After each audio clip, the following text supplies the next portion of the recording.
Hi, and welcome to Friday Friends. I'm Amanda. And I'm Carly, and we're Next Chapter Home Team. Today we're here with Korey Pavlika from InsideOut Inspections. You want to tell us a little bit about InsideOut? Yeah, so we started in 2012. We're a family-owned and operated company out of Ottawa Lake, Michigan. We service the Northwest Ohio and Southeast Michigan and Northern Michigan area, and we got about 12 inspectors right now. So today we're talking about the inspection process. So what are some questions that buyers have?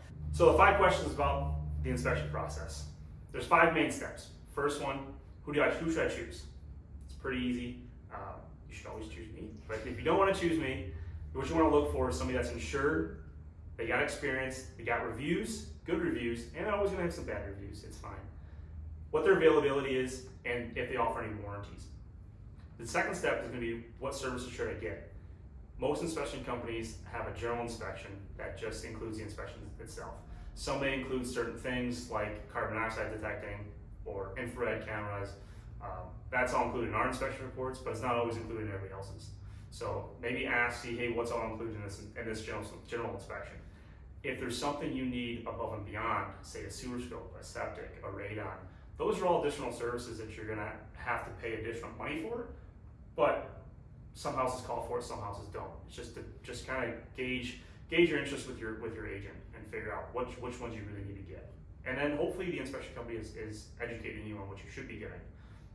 The next step, what do you do at the inspection? So you've hired the inspection company, you've got the extra services, what do? You ask questions, you listen, you follow the inspector around, you engage, really, is what it comes down to. Engage with the inspector and ask what he's seeing or she's seeing.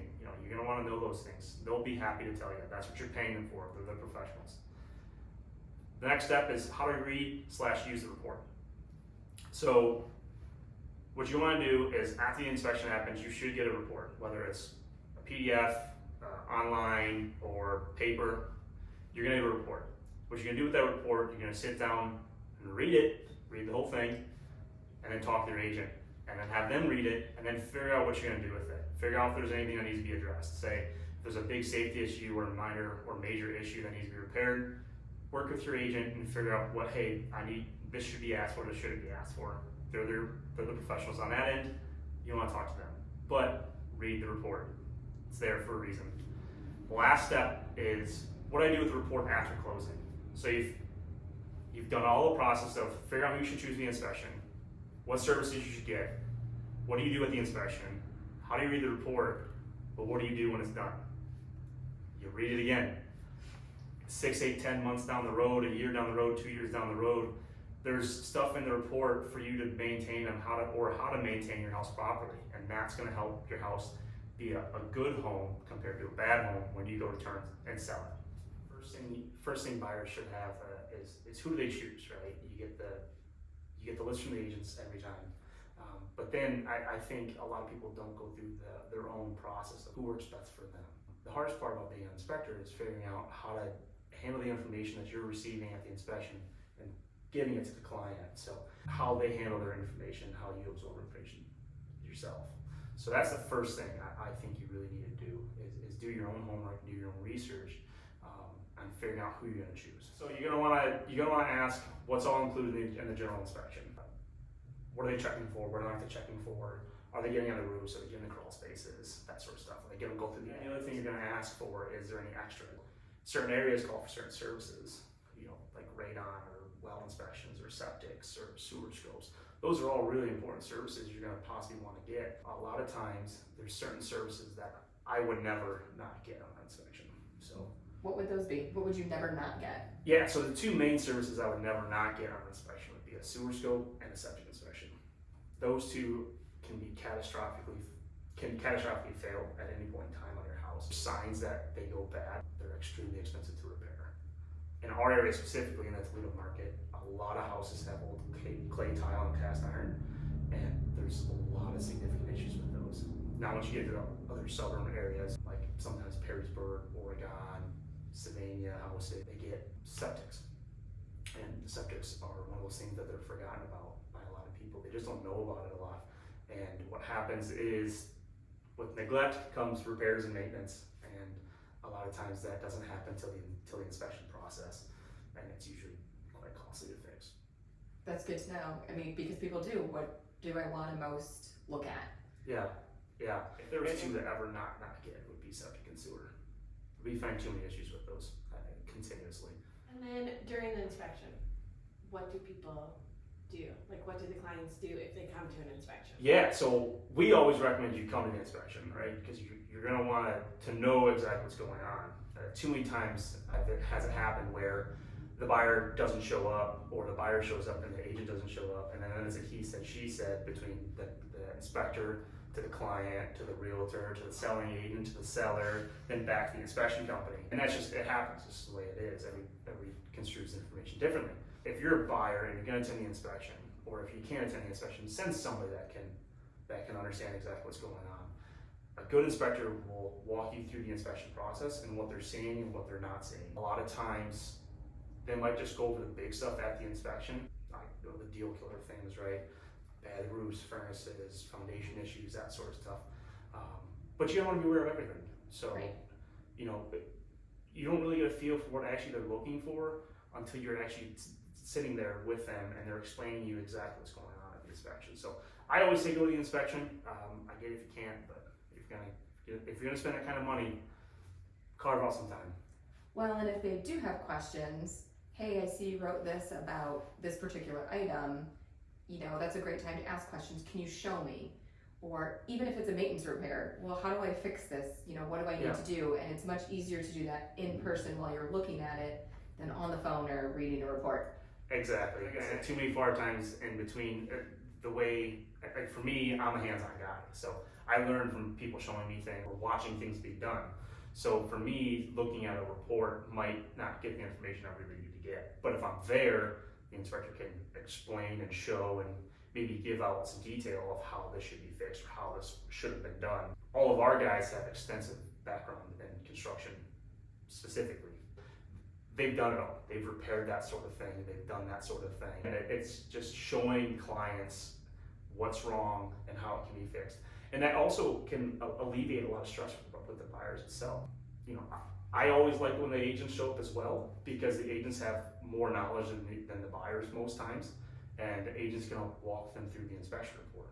And then, again, when the agent gets the inspection report, if they don't show up, they're not, oh my gosh, this is crazy. Especially with first-time buyers, because when they receive that inspection report, there's a lot on it. But a lot is maintenance, a lot is just informing you of things about the house. They're not deal breakers or anything like that. But if you don't see them in person and you're just seeing this report, it's tasking for a lot of first-time buyers. The process, it can be extremely overwhelming.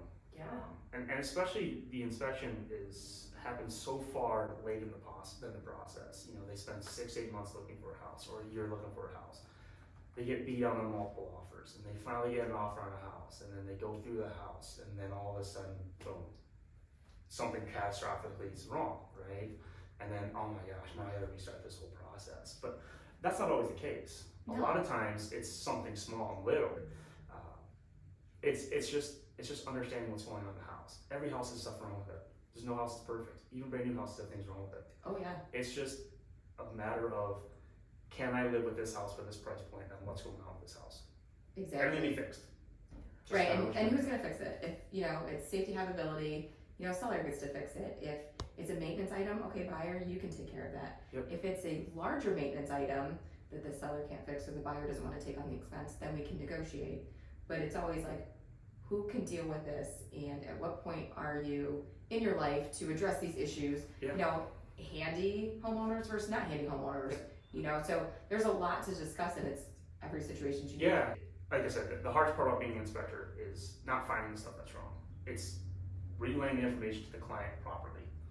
And a good point is a client that maybe sits in an office desk all day but doesn't have any knowledge of construction or how things work in the construction world compared to a kid that's maybe in the trades, right? So the way you're relaying that knowledge is two totally different things. Or like if you have like a dad there he's in the trades. We have, in this area specifically, Northwest Ohio, Southeast Michigan, we have a lot of blue collar guys. Grandpas, dads, moms, they're all in the trades. They all know somebody in the trades.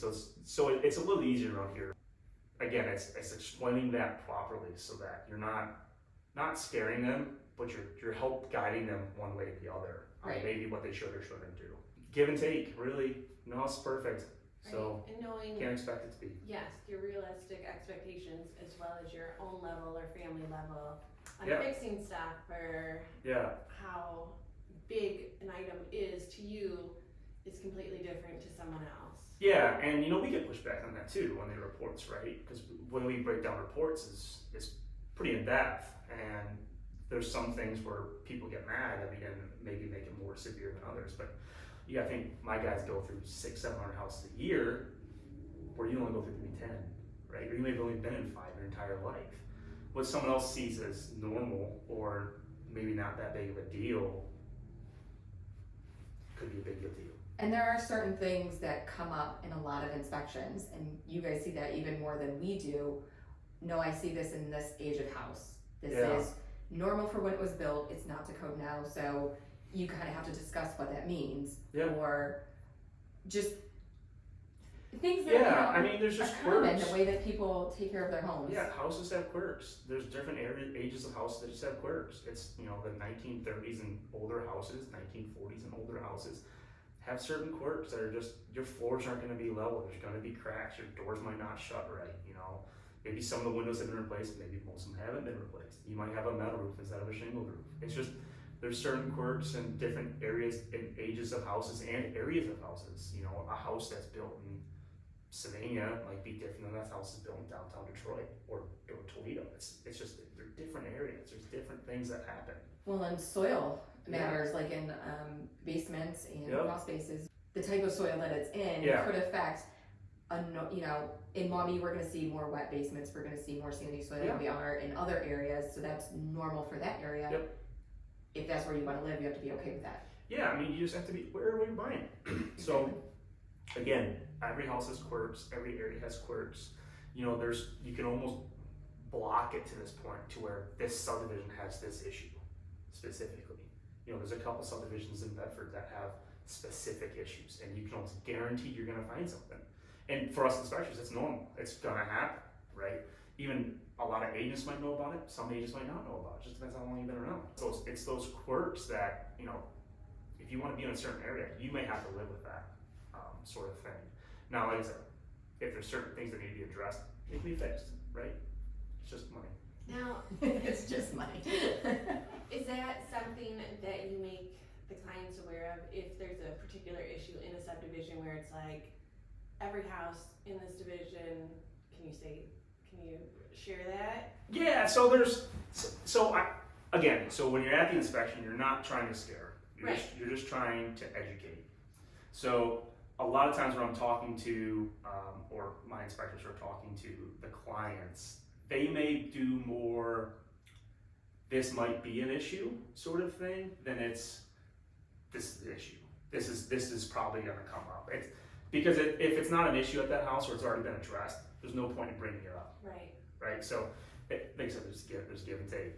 There's give and take when it comes to educating the client. And that's the hardest part of being an inspector, is just educating the client, right? Well, knowing, maybe figuring out what's important to you. Yeah. So if a particular area is of concern, the electrical or the AC, I don't know anything about this area, but I'm okay with this area. What should I know here? Yeah. So another good point that kind of brings up on what you just said is, and it's not for first time buyers, it's for repeat buyers. They buy their first house and they get burned on one thing. Once they get burned on one thing, or maybe their dad or their mom got burned on one thing, or their cousin or aunt or friend, that one thing can be a deal killer every single time. It doesn't matter if it's not a big deal or not. That's just, they had a bad experience, and it's voiced enough in their mind that that's not going to happen. Right. So, and they just got to be aware of that too. It's sometimes it's not us. It's just that's happened in their life, and they're like, yeah, I'm not doing that again. So tell us a little bit about the reports, because they've come to the inspection, you've had some conversations, or maybe they didn't.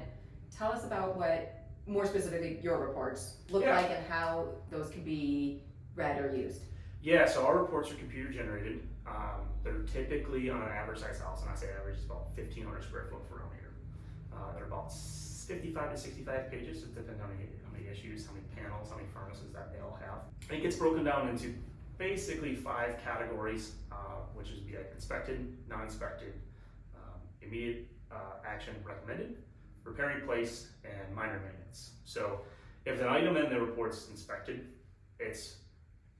we looked at it, it's fine, no big deal. There might be a small comment here or there, maybe a positive comment here or there, because I think positive comments are very important in inspection reports, especially for first-time home buyers, because the inspection process is so negative. So I always try to bring in some positives to the house, right? Yeah. So gives them a little, that's good. Some confidence, like, Yeah. okay, I don't have to worry about this part. Yeah, so non-inspected would be something that maybe couldn't get to. Maybe there's snow on the roof during the winter, right? Can't get to it. Or we can't test the AC because it's below 64 degrees, right? So there's certain things you just can't get to, or seasonality you just can't do. So that'd be something like that. IAR, or immediate action recommended, would be something that's catastrophic. Foundations failing, roofs leaking, furnaces pushing carbon dioxide out, right? So something like that, something that's could potentially kill somebody, gas leak. So those really don't ever make the report. There's usually never something that's too catastrophic where the house can't be repaired, but it's still in there for that purpose. And then there's repair and replace. So that gets broken down into 2 categories. Like I said, with our background, a lot of things can be repaired, a lot of things can be replaced. So it just depends, right? If the furnace needs something repaired, it can be repaired, right? And that comment's going to reflect that.